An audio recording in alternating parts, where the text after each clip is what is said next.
আসসালামু আলাইকুম। আশা করি সকলে ভালো আছেন। ইনশাল্লাহ আমি ভালো আছি। তো সরাসরি আপনাদেরকে দেখানোর চেষ্টা করতেছি। আজকে হচ্ছে ঈদের দিন। ঈদের দিনেও আমার কত কাজ করতে হয় সেই বিষয় নিয়ে হচ্ছে আজকে কথা বলবো।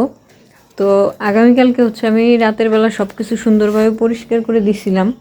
তো যাই হোক, আপনারা একটু খেয়াল করে দেখেন, এদিকে হচ্ছে পানি ফেলছে, পানি ফেলায় এমন অবস্থা করছে, জায়গাটা খুবই বিচ্ছিরি অবস্থা করে রাখছে।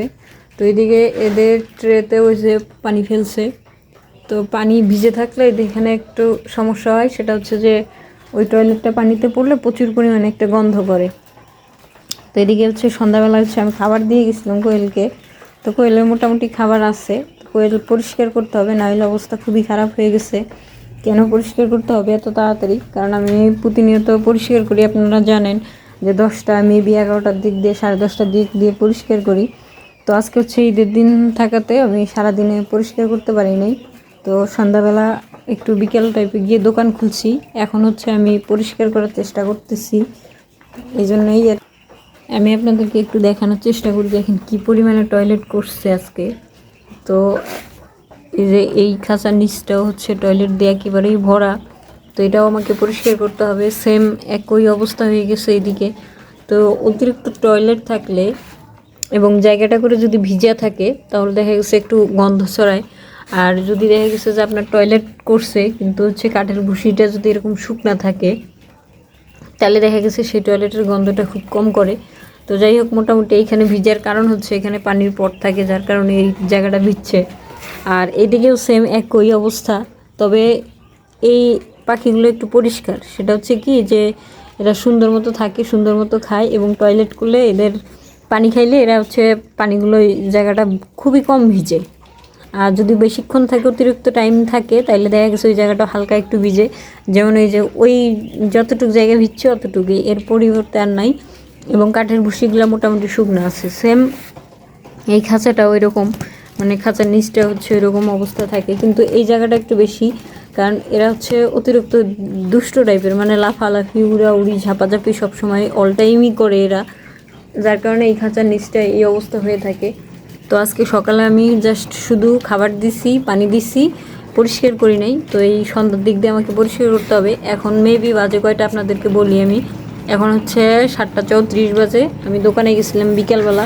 তো দোকান থেকে চলে আসলাম তাড়াতাড়ি করে, কারণ এটা পরিষ্কার করতে হবে। যদি পরিষ্কার না করি, কারণ হচ্ছে পাশের রুমে আমি থাকি, তাইলে দেখা যাবে এখানে আমি থাকতে পারবো না, গন্ধ করবে প্রচুর পরিমাণে। আর যেটা দেখলাম আমি, সেটা হচ্ছে যে ফাউমি ডিম পারছে কোথায়, আপনাদেরকে দেখানোর চেষ্টা করি। তো আমি আগে ফার্স্ট টাইম লাইটটা দিয়ে নিই, লাইট দিলে দেখানোর সুবিধা হবে।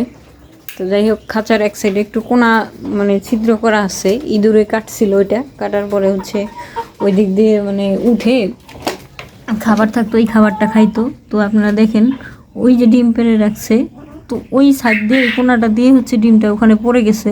তো এই ডিমটাকে যদি বের করতে যাই, এদিক দিয়ে সম্পূর্ণ টয়লেট ভরে একাকার অবস্থা হয়ে যাবে। দেখেন কালকে রাতে পরিষ্কার করছে, আজকে দেখেন কি অবস্থা করছে। তো যাই হোক, আলহামদুলিল্লাহ মোটামুটি 3টা ফাউমি আছে আমার। এই 3টা ফাউমির ভিতরে ইনশাল্লাহ কোনো ধরনের কোনো সমস্যা হয় নাই। আর এদিকে হচ্ছে যে ডিম যদি আমি সবসময় না তুলি, যেমন এই যে একটা দেখেন, এটা হচ্ছে খাঁচা থেকে ফালাইয়া দিছে এখানে। তো এরকম করে 2-1টা না, প্রতিনিয়তই হচ্ছে 3-4টা করে এই স্টিলের খাঁচা থেকে ডিমগুলো ফালায় দেয়।